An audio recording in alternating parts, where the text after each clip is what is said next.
Olha, veja o seguinte, Folha de São Paulo, há meses atrás, fez um levantamento dos poderes que poderiam pôr em risco a democracia.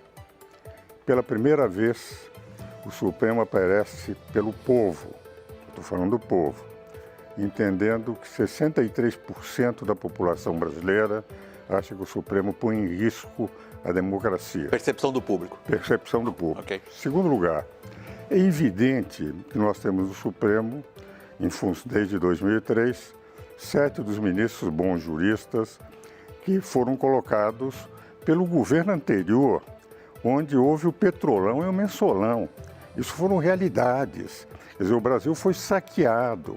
A Petrobras teve que pagar uma fortuna lá fora por aquilo que, enfim, sei que não era o governador Tasso, mas houve todo um esquema de assalto à nação.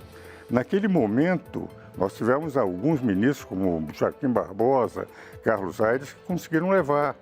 Mas dentro dessa linha de, vamos ver, de o Supremo passar a ter um papel político, no momento em que se sentiu que eles deveriam enfrentar o presidente da República, achando, vamos afastar esse presidente, desmonetização de todas as redes sociais consideradas conservadoras.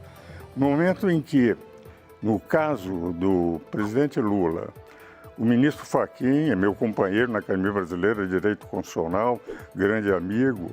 O ministro Fachin descobre que o juiz Sérgio Moro era incompetente para julgar. Ora, em direito, qualquer aluno de processo civil, de qualquer faculdade de direito, sabe que a primeira coisa que qualquer juiz de direito faz é saber se ele é competente ou não. Foi argumentado em primeira instância, foi argumentado com 3 eminentes desembargadores do Tribunal Federal de Recursos. O Supremo, por 6 ministros, entenderam que o foro era competente e depois, embargos de declaração de habeas corpus. Quer dizer, é nitidamente o que eu digo o seguinte, quando o Supremo deixa a sua função de ser o guardião da Constituição, de ter o papel apenas de defensor da lei e passa a agir politicamente, porque indiscutivelmente houve todo um viés para que no embargo de declaração de habeas corpus, de algo que qualquer aluno de direito de primeiro ano sabe, que o juiz sabe quando é ou não competente, descobriram que o juiz Sérgio Moro era incompetente.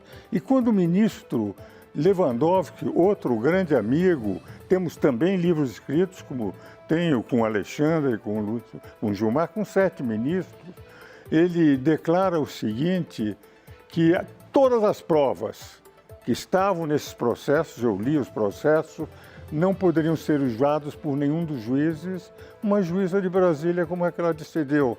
Absolva o presidente Lula e mais 8 pessoas, porque eu não posso usar aquelas provas que eu poderia utilizar nesse processo. O que vale dizer é essa interferência sem demérito nenhum para a capacidade e idoneidade dos ministros, mas no momento que eles se transformaram em agentes políticos, uma espécie de maior partido da oposição, a oposição perde aqui, corre para o Supremo e tem imediatamente todos os seus. O ministro Randolph, outro dia, disse algo que me impressionou. Eles receberam 3 ministros da Suprema Corte. O ministro Gilmar Mendes, o ministro Alexandre de Moraes, o ministro eu acho que foi Fachin, não, o Luiz Roberto Barroso. E quando saem, 2 senadores dizem o seguinte, o senador Renan Calheiros, agora eles sabem que não estão sozinhos. E depois diz o ministro Randolfo, o senador Randolfo Rodrigues, eu creio que é o nome dele, diz o seguinte, agora eles sabem que tem respaldo. Ora, o Supremo não tem que ter respaldo de senadores. Os Supremos eles são os órgãos que examinam a Constituição, mas não são, na minha opinião, agentes políticos por uma única razão. Porque há harmonia e independência de poderes e o Brasil definiu na Constituição de 88 quais são os poderes. Poderes do povo, legislativo e executivo. Se mal, se em cada eleição se pode mudar. Poder da lei é o Supremo Tribunal Federal.